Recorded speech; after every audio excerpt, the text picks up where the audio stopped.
Halo, pada video ini saya ingin membahas tentang teori sistem sosial pada komunikasi organisasi. Teori sistem sosial dalam komunikasi organisasi pada dasarnya menjelaskan bahwa sebuah organisasi tidak bisa dipahami hanya sebagai kumpulan orang atau struktur jabatan saja. Menurut Niklas Luhmann, organisasi justru lebih tepat dipahami sebagai sistem komunikasi. Artinya, yang membuat organisasi itu ada dan tetap berjalan bukan sekedar individu di dalamnya, melainkan proses komunikasi yang terus berlangsung. Komunikasi di sini mencakup segala hal seperti rapat, pengambilan keputusan, penyampaian informasi, hingga interaksi sehari-hari. Selama komunikasi ini terus terjadi, organisasi akan tetap hidup. Sebaliknya, jika komunikasi berhenti, maka secara konsep organisasi juga akan berhenti berfungsi. Dengan kata lain, manusia memang bagian dari organisasi, tetapi yang menjaga keberlangsungan organisasi adalah alur komunikasi yang terus terhubung satu sama lain. Lalu di sini ada konsep dasar. Konsep utama teori sosial sistem yang dikembangkan oleh Niklas Luhmann berasal dari konsep autopoiesis yang digagas ahli biologi bernama Humberto Maturana dan Francisco Varela di tahun 1960-an dan 1970-an. Sistem autopoiesis adalah sistem mereproduksi dirinya sendiri dari elemen-elemen yang dimilikinya, menjelaskan bahwa suatu sistem memiliki kemampuan untuk menciptakan dan mereproduksi dirinya sendiri melalui elemen-elemen internalnya. Dalam konteks sosial, hal ini berarti bahwa sistem sosial termasuk organisasi berjalan dan berkembang melalui proses komunikasi sistem itu sendiri. Meskipun lingkungan luar dapat mempengaruhi atau memicu perubahan, proses utama tetap ditentukan oleh struktur internal sistem. Dengan demikian, sistem sosial dipahami sebagai sistem yang mandiri, dinamis, dan terus berkembang melalui proses reproduksi yang berkelanjutan. Lalu ada tujuan teori sistem sosial.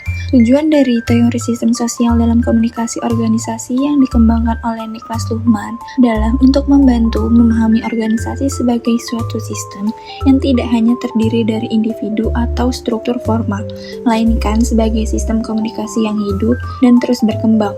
Teori ini bertujuan menjelaskan bahwa komunikasi merupakan inti dari setiap aktivitas organisasi, karena melalui komunikasilah segala keputusan, organisasi, dan tindakan dapat terjadi. Selain itu, teori ini juga bertujuan untuk menjelaskan bagaimana organisasi mampu bertahan dan beradaptasi terhadap perubahan lingkungan melalui proses autopoiesis, yaitu kemampuan sistem untuk mereproduksi dirinya sendiri melalui komunikasi yang berkelanjutan.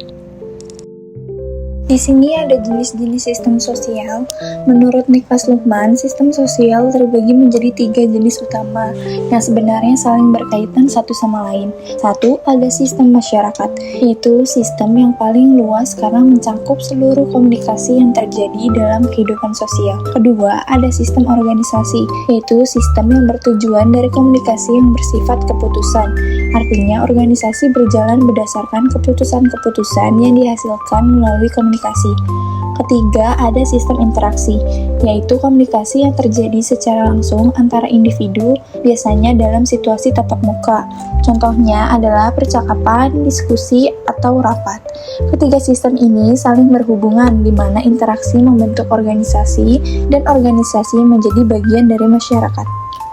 Lalu selanjutnya ada peran organisasi. Peran teori sistem sosial dalam komunikasi organisasi menurut Niklas Luhmann adalah sebagai kerangka untuk memahami bahwa komunikasi merupakan inti dari seluruh aktivitas organisasi. Teori ini berperan dalam menjelaskan bagaimana komunikasi membentuk, menghubungkan, dan mempertahankan keberlangsungan organisasi, sekaligus membantu mengidentifikasi serta mengatasi masalah komunikasi yang terjadi di dalam agar organisasi dapat berjalan lebih efektif dan terkoordinasi. Selanjutnya ada elemen sistem sosial. Dalam teori ini, komunikasi tidak dipahami secara sederhana sebagai proses pengiriman pesan dari pengirim ke penerima. Luhmann menjelaskan bahwa komunikasi terdiri dari 3 elemen yang harus ada secara kebersamaan, yaitu informasi, ucapan, dan pemahaman. Informasi adalah isi dari pesan yang disampaikan. Ucapan adalah cara atau bentuk penyampaian pesan tersebut, termasuk alasan mengapa pesan itu disampaikan. Sedangkan pemahaman lain adalah bagaimana penerima menangkap dan memberi makna terhadap pesan tersebut. Ketiga elemen ini tidak bisa dipisahkan. Jika salah satu tidak ada, maka komunikasi tidak terjadi secara sempurna. Misalnya, jika seseorang menyampaikan pesan informasi tetapi tidak dipahami oleh orang lain, maka komunikasi tersebut dianggap gagal.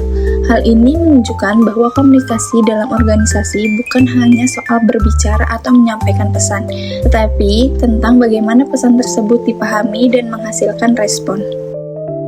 Lalu terakhir ada kesimpulan.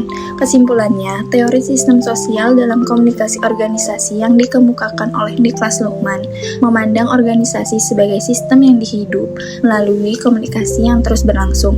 Komunikasi menjadi elemen utama yang membentuk, menghubungkan, dan mempertahankan organisasi, sekaligus menjadi dasar dalam pengambilan keputusan dan interaksi di dalamnya. Melalui konsep autopoiesis, organisasi mampu mereproduksi dan mengembangkan dirinya sendiri dari proses komunikasi internal, serta beradaptasi terhadap lingkungan sesuai dengan strukturnya. Dengan demikian, teori ini membantu kita memahami bahwa keberhasilan organisasi sangat ditentukan oleh efektivitas komunikasi yang terjadi di dalamnya. Sekian penjelasan dari saya tentang konsep sistem sosial dalam komunikasi organisasi. Semoga bisa dipahami dan bermanfaat ya. Terima kasih. Bye-bye.